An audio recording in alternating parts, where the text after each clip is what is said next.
Steve. Your lessons are helping me so much. Oh I'm my really glad to goodness. hear that. Yes, for sure. I appreciate that. Literally. Awesome. Glad to hear it. So tell me, what would be most useful to you in our conversation today? Just in our conversation, I just have basic questions. One would be, how did you master the logical reasoning part? Because I know I bombed that on my first LSAT, and I literally was just guessing, which is not good. But the strategy that I had gotten from the other class didn't coincide with this, with like the actual LSAT questions, because they were more shorter. So the strategies I used, I couldn't use on the previous LSAT that I took. So I just wanted to know like how you mastered that part of the test. Sure. It really came down to doing tons of questions and Okay. reviewing them in detail to better understand the mistakes I was making so I Mm, could avoid making those same mistakes again. So the breakthroughs really came when I deepened my review process. okay. That makes sense. That does help. What about reading comprehension? I always think that's like the easiest part, but it probably isn't. Because I get stuff wrong, but I understand where I went wrong. But how did you master that part? Was it review as well? Yeah, reading comprehension is pretty much the same process. I think it's actually a little bit tougher to improve upon significantly because our reading habits are so deeply ingrained, whereas the other Right. sections, we haven't been doing that kind of analysis as much typically. Mm-hmm. Okay, that makes sense. Gotcha. So definitely keep reviewing, keep reviewing, keep reviewing. I'm finishing up all the lessons. Monday, I should be done with everything, and then that's when I'm going to start all my practice tests. I've already started. I've done about 3 so far. I know you said 10, so like at least 10. So I'm working on that. Great. Awesome. So I also had one more question about like logic games. I'm getting better at them. I'm getting so much better at them.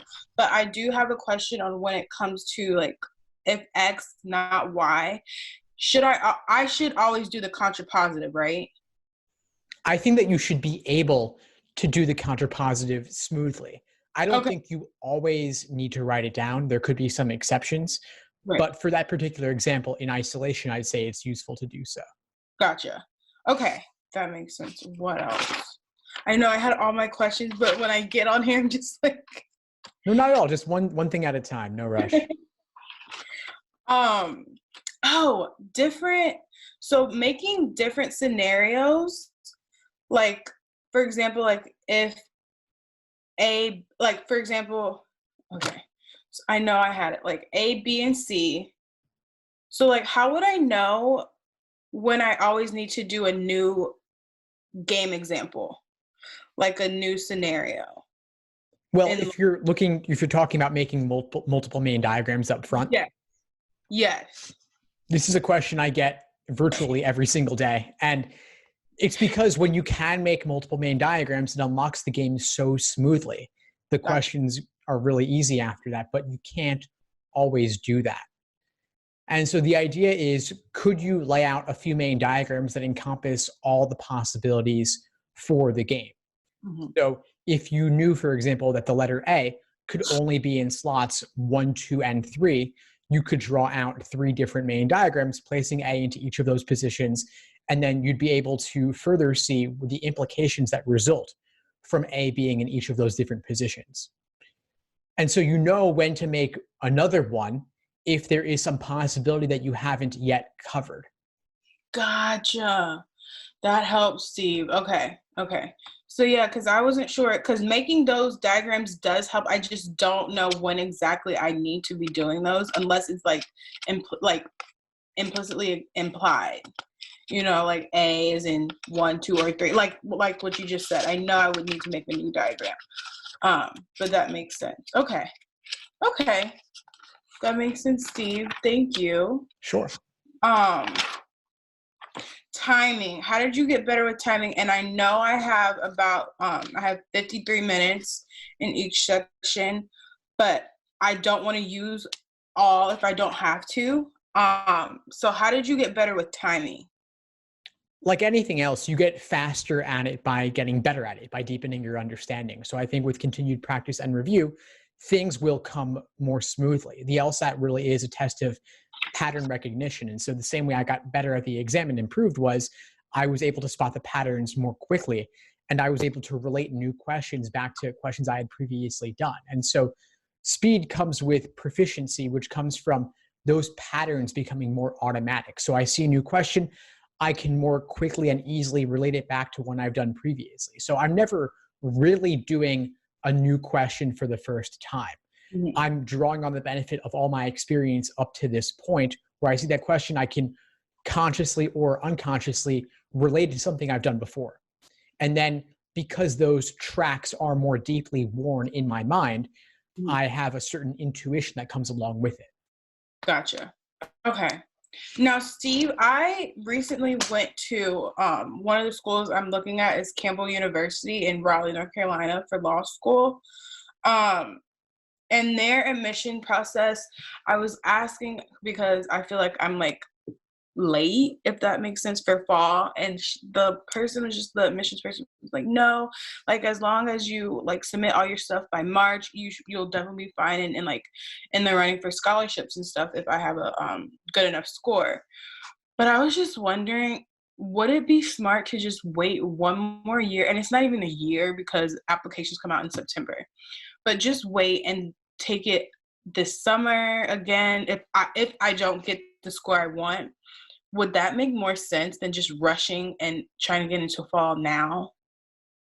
The short answer is yes. It's better to wait and apply at the beginning of the cycle. There may be some scholarship money still available in March, but if you want the best admissions odds and Right. the most scholarship money, all else being equal, applying earlier is better. And I Gotcha. would encourage you to also think beyond just one particular school. There are a wide array of schools you could apply to, and then you could play them off each other. If one offers you more money, you could go back to the other and say, hey, school A offered me this. Can you match or exceed that? Okay. Gotcha. Gotcha. Now, what law school did you go to? I actually didn't go to law school. I got so sidetracked with this LSAT obsession that I never moved on. But I love what I'm doing, so I'm okay with it. That is amazing, though. Wow, I love that, Steve. Okay. Now, what did you want to go to law school for? That's a good question. I was really interested in criminal law, but I'm not sure how fleshed out that idea was. I think it may have been a little bit too influenced by media and Right. not enough by on the ground what it's really like. And so maybe it's for the best, but I'm still fascinated by everything law school involves and the kind of thinking you do there. I think it's really interesting. Now, do you think the LSAT does prepare us a little bit for law school? Well, it has a strong correlation with first year law school grades, and that's why it's considered a valid and reliable admission test. But as for what it means for being a practicing attorney, Mhm. I'm not sure that any standardized test could really reflect that well because there are so many directions a legal career can take. And Right. there's also being able to bring in business, being able to generate business. And that's real world experience. You can't mimic that on a multiple choice exam.